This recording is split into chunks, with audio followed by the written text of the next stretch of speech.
Naghahanap ng bagong import itong Converge Fiber Xers dahil yung kanilang original choice na si Alice Jones ay pumirma ng kontrata doon sa Chinese Basketball League. So ngayon ay naghahagilap sila ng pwedeng pumalit dito. Marami tayong nakikita dyan na senaryo pero isa doon sa pwedeng makuha na itong Converge Fiber Xers ay itong si Terrence Jones. Ang rights ni Terrence ay hawak ng tropang Giga 5G dito sa PBA. Pero dahil si Bolbol ang gustong kunin ng tropa, mukhang itong si Terrence Jones ay magiging free agent na. Ibig sabihin, pwede na tong kunin ng iba't ibang mga PBA teams dahil syempre hindi na interesado ang TNT dito kay Terrence Jones. So pwede na to dito sa Converge Fiber Xers. Si Terrence Jones nadala niya ng TNT sa finals nung naglaro siya dito one time. Pero natalo sila sa San Miguel na pinangunahan naman ni Chris Macolo. Pero kung mapupunta to dito sa Converge Fiber Xers, mukhang maganda magiging kombinasyon nila. Lalo na at balita nga natin, mukhang pipirma na raw to si Mikey Williams ng kontrata dito sa Converge. Plus, ang balita din, mukhang ito si David Defonso maglalaro na din dyan. Plus, nandiyan pa si Calvin Abueva. So, ang lakas ng lineup ngayon nitong Fiber Xers pag nagkataon. Kaya nga mukhang ito na talaga yung binabalak ng Converge kunin itong si Terrence Jones. Kung magagawa nila ng paraan na itong si Terrence Jones ay makumbinsin nila na maglaro para dito sa Converge, magiging mas maganda na yung takbo ng kanilang roster at mas lalalim na yan. Alam natin na NBA caliber player itong si Terrence Jones kaya pwedeng-pwede yan talaga dito sa TNT Trop, dito sa Converge Fiber Xers. At kung pag-uusapan naman yung salary, wala ring duda na kayang-kayang bumayad nitong si Dennis Uy kung ano ang kinakailangan para ma-acquire ang rights nitong si Terrence Jones. Kaya magiging isa dito sa mga top teams sa Commissioner's Cup itong Converge Fiber Xers kapag natuloy nga itong pag-acquire nila dito sa magaling na dating TNT import. Ayon dito sa lumabas na artikulo naman mula sa Spin PH, mukhang ito rin si Greg Slaughter ay magka-comeback na o babalik na dito sa PBA. Base dito sa report na lumabas, tumanggap na raw ng pay cut itong si Greg Slaughter mula dito sa Titan Ultra para lamang makapaglaro dito sa PBA. At willing daw si Greg na ipakita na kaya pa niya magpaganda ng laro. So parang yung magiging salary daw nitong si Greg ay performance-based. Pag gumanda laro niya, mas tataasan yung ibibigay sa kanya. So good move ito para dito sa Titan Ultra kung makuha nila si Greg Slaughter. Alam natin na nawala ito si Calvin Abueva dito sa Titan Ultra at ayon doon sa kanilang team owner, kaya nila tinrade si Abueva dahil nagre-request ito. Wala silang balak na pakawalan si Calvin pero dahil si Calvin mismo gustong ma-trade, yun ang ginawa nila, tinrade ito sa Converge Fiber Xers. Samantala naman ito si Greg Slaughter ayon dito sa Titan Ultra, kung magkasundo sila, hindi nila ito ite-trade unless si Greg mismo ang mag-request. Kaya mukhang maganda na to para dito sa Titan Ultra kung makuha nga nila si Greg Slaughter.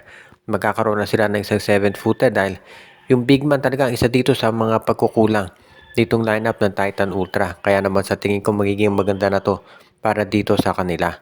Kaya wala naman tayong nakikitang problema dito kung sakasakali.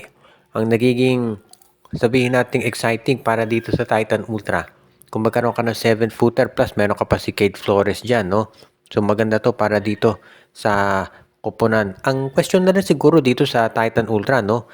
Kung matitrade ba itong si Joshua Monson dahil si Calvin Abueva, of course, na-trade na si Monson, isa pang matunog yan. So, hindi pa natin natitiyak kung ito yung mangyayari. Pero if ever na manatili si Monson dito sa Titan Ultra, magandang kombinasyon sila kasama itong si Greg Slaughter. So, isa yan dito sa mga major announcements na iniintay natin na gagawin ng PBA at ng Titan Ultra.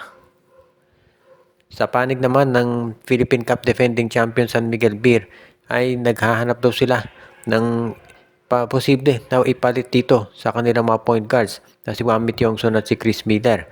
At ang dalawang pangalan na nababanggit ngayon na ito raw si Tyler Tio at itong si Evan Nelly. Doon sa dalawang nabanggit, si Tyler Tio daw ang most likely na kukunin itong San Miguel. Hindi pa ito 100% confirm pero mukhang dyan daw lumalabas na ito ang gustong mangyari ditong San Miguel Beermen dahil ito si Tyler Tio nakikita nila na makatutulong dito sa kanilang paghahanap ng stability dito sa point guard position. Kasi nga naman mahirap na umasa sa isang 40 years old na Chris Ross sa buong Commissioner's Cup. Gusto nila na si Chris Ross maging mas fit pagdating ng playoffs at finals. Kaya nga ngayon ito si Tyler Tio ang kinukonsidera nila na idadagdag dito sa kanilang roster. Kung sakasakali na ito si Tyler Teo makuha ng San Miguel kapalit ito si Wami Tiongson, okay na yan para dito sa kanilang lineup dahil yan talaga yung inaabangan ng marami. Actually, itong pag-acquire ng San Miguel Beer dyan, mukhang sabi nga nila parang inevitable na mangyayari yan at hinihintay na lamang yung tamang circumstances para ito yung matuloy. At mukhang mangyayari na nga yan dito sa darating na Commissioner's Cup. Kung sakasakali na ito yung matuloy, isa dito sa aabangan natin na gagawin ng San Miguel Beer talaga ay hindi lang yung pag-acquire dito kay Tio, kung hindi, baka yung pagkuha rin ng isang draft pick mula sa Phoenix. So medyo marami pa plano ng SMB at bukod dyan, naghahanap pa rin ng import ng San Miguel. Dahil may yung mga kinoconsider nila, hindi pa sila nakakaroon ng agreement. So hindi natin masasabi na matutuloy nga ang ganitong klaseng sitwasyon. Kaya mukhang marami pang kakailangan ayusin dito sa lineup itong si Coach Leo Austria ng San Miguel Beermen. At ang huli nating maire-report ngayon ay tungkol dito sa Barangay Ginebra na base dito sa mga latest na mga reports ay pinag-aaralan pa raw kung papasok sila sa isang trade transaction kasama itong Rain or Shine Elasto Painters. Dahil ito raw Barangay Ginebra ay pinag-iisipan ngayon kung mas makabubuti ba na sila ay magkaroon ng isa pang big man na katulad ni Keith Datu dito sa kanilang lineup. Yun nga lang, alam natin na si Keith Datu hindi maglalaro ngayong season dahil meron tong injury. So iyan yung kinokonsidera ng Ginebra. Ang balak daw ng Ginebra kasi i-trade itong si Ben Adamos dito sa Rain or Shine kapalit ni Keith Datu. Kung titignan natin yung talent-wise, mas lamang si Datu dito kay Adamos. Ang problema nga lang, kaya nung nabanggit natin, si Keith Datu merong injury so hindi siya makapaglalaro ngayong season. So ito ngayon ang magiging problema nitong Barangay Ginebra kung sakasakali. At yan talaga yung pinag-iisipan natin kung paano gagawin ni Coach Tim Cone dito. Kung tatanggapin ba niya yung trade na ito na Keith Datu for Ben Adamos.